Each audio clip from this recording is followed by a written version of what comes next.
Justin Magic Brownlee hinanap. Gilas versus China, hindi lang sa basketball court ang labanan, kundi pati sa West Philippine Sea.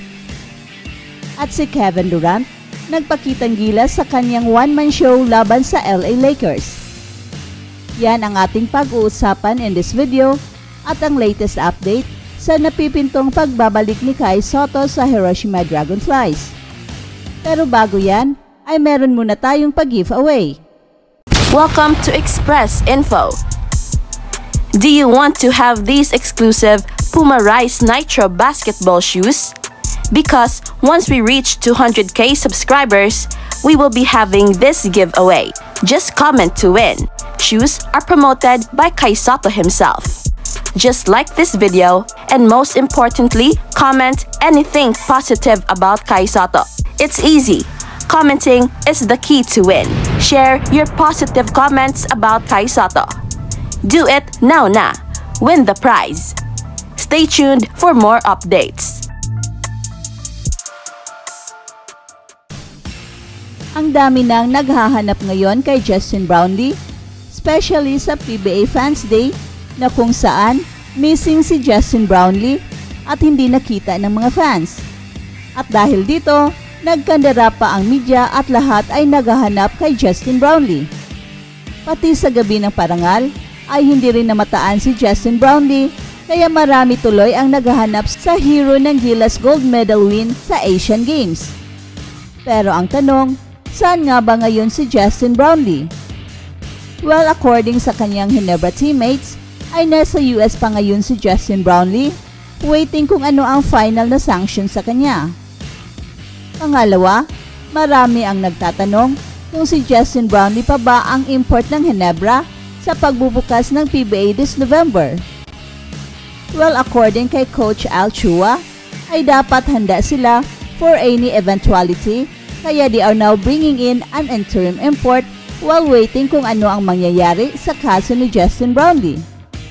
Miss na ng buong sambayanan si Justin Brownlee at isa lang naman ang gusto ng lahat, na makita siya if he is fine at makongratulate sa kanyang Herculean achievement in China.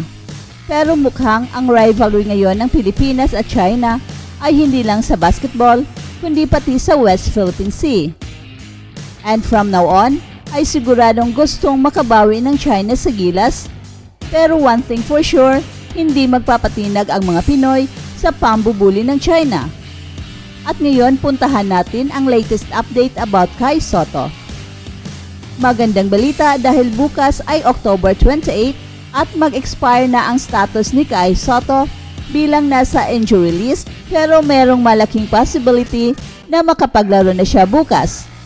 Pero hintay-hintay muna tayo sa official announcement dahil sa ngayon ay silent pa si Kai Sotto, ang Wasserman at ang Hiroshima Dragonflies. Samantala, one-man show ang pinakitang performance ni Kevin Durant. Hard to maneuver when everybody is watching me. Yan ang sabi ni Kevin Durant.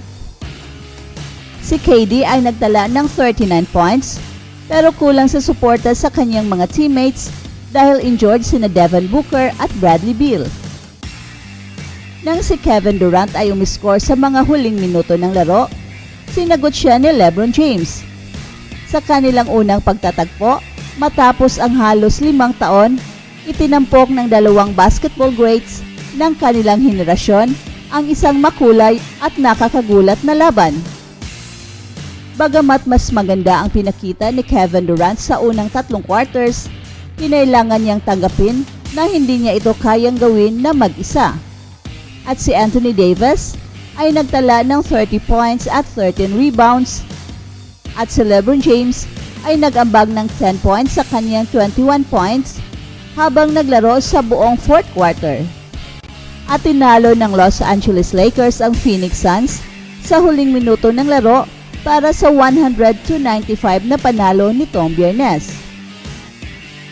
At ayon pa kay Kevin Durant sa kanyang one-man show, mahirap mag-maneuver kapag maraming nanonood sa kanya sa lahat ng oras. Lalo na sa pagdating ng huling mga oras, mahirap humanap ng magandang tira sa ganong klaseng depensa. at plano ni LeBron James at ng Los Angeles Lakers na limitahan na ang kanyang mga minutes ngayong season.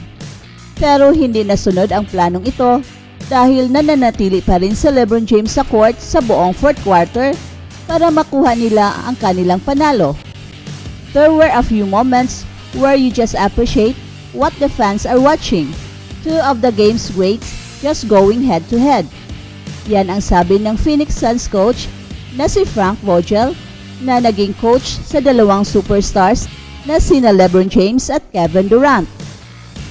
Magkaibigan ang dalawang star na yan, sina James at Durant mula pa noong senior year ni Durant sa high school 17 years ago, pero hindi pa sila nagtatagpo sa isang NBA court mula pa noong Christmas ng 2018. Someone you just compare yourself to. If you could accomplish and achieve some of the stuff that he's done, you're doing pretty solid for yourself. It's just a baseline for yourself as a player to see how great you can be. At ito ang sabi ni KD. Bagamat magaling si LeBron James, hindi siya lubos na responsable kung paano sumiklab ang Phoenix Suns nang wala si Devin Booker o si Bradley Beal para ma-divert ang atensyon kay Kevin Durant. At sa pagpasok ng fourth quarter, nagtala ang Phoenix Suns ng 84-72 pero hindi tumama ang kanilang sunod-sunod na 14 shots at nagkamit pa ng 10 turnovers sa sumunod na 10 minutes. Pero naitabla pa rin ni Kevin Durant ang laro sa 91 all. Sa may 1 minute 28 seconds na lang ang natitira sa laro sa pamamagitan ng pag-score ng dalawang sunod-sunod na possessions. At dito nalagpasan niya si Hakeem Olajuwon for 12th place on NBA's career scoring list. Pero sumagot naman si LeBron James ng back-to-back layups na ikinasa sa isang missed three-pointer ni Kevin Durant. At sina Austin Reeves at Anthony Davis ay nakapagtala ng free throws sa mga huling segundo para manalo ang Lakers. At papasok na si LeBron James sa kanyang ikatlong decade sa NBA na may layunin na limitahan ang kanyang mga minuto para sa health reasons, pero nahihirapan ang Los Angeles Lakers kapag wala si James sa court, especially nung first half ng game. It was tough. He was pretty much coaching the team on how to guard certain actions. That's what he's been doing his whole career. It's always a battle playing against high IQ players like that. Yan ang sabi ni Kevin Durant. At si Devin Booker ay hindi naglaro dahil sa soreness ng kanyang kaliwang paa matapos ang kanyang 28 points na performance laban sa Golden State Warriors nitong Martes. At si Bradley Beal ay hindi pa rin nag-debut para sa Phoenix Suns dahil sa kanyang lower back tightness. That's it for now, guys. Pero bago kami magtatapos, ay huwag kalimutan na huwag magpahuli sa mga pinakabago mga kwento at balita ng kasiyahan at tagumpay. Bahala na ang mga marites dyan. Basta kami ay handang maghatid ng tunay na inspirasyon sa mundo ng sports.